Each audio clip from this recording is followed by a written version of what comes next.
معاك يا حبيبي. زي ما حضرتك شايفين دلوقتي قد ايه الجو موت، يعني حاجه رهيبه.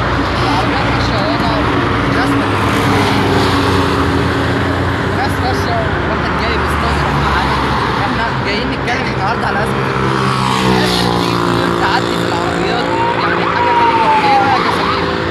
ايه رايك في الموضوع ده؟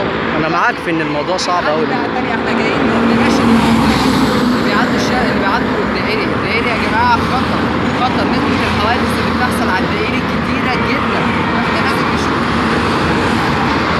معانا مواطن على الدائري نسأله نشوف ايه رأي حضرتك في الناس اللي بتعدي على الدائري؟ هو انت التلفزيون؟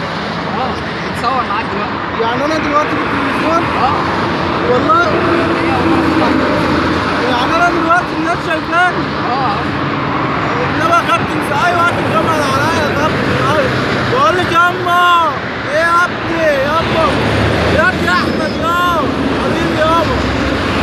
بقول لك يا كابتن يعني احنا من التلفزيون. ايوه عارف يا كابتن الفرح بتاع احمد بتاع احلام كراويه؟ احمد بن احلام كراويه يا كابتن. طب عارف نسبة الاشجار؟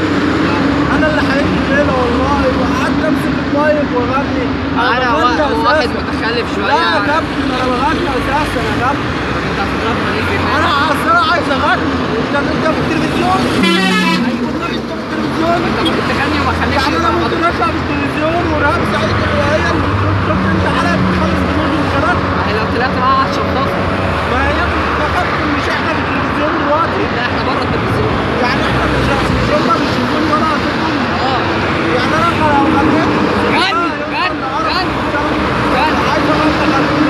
انا مش لاحق غني هنا مش اغني اغنيه اللي هي بتاعت وهنسمع معانا اسم بس الدمعة صعبة بس برضه الضحكة أصعب.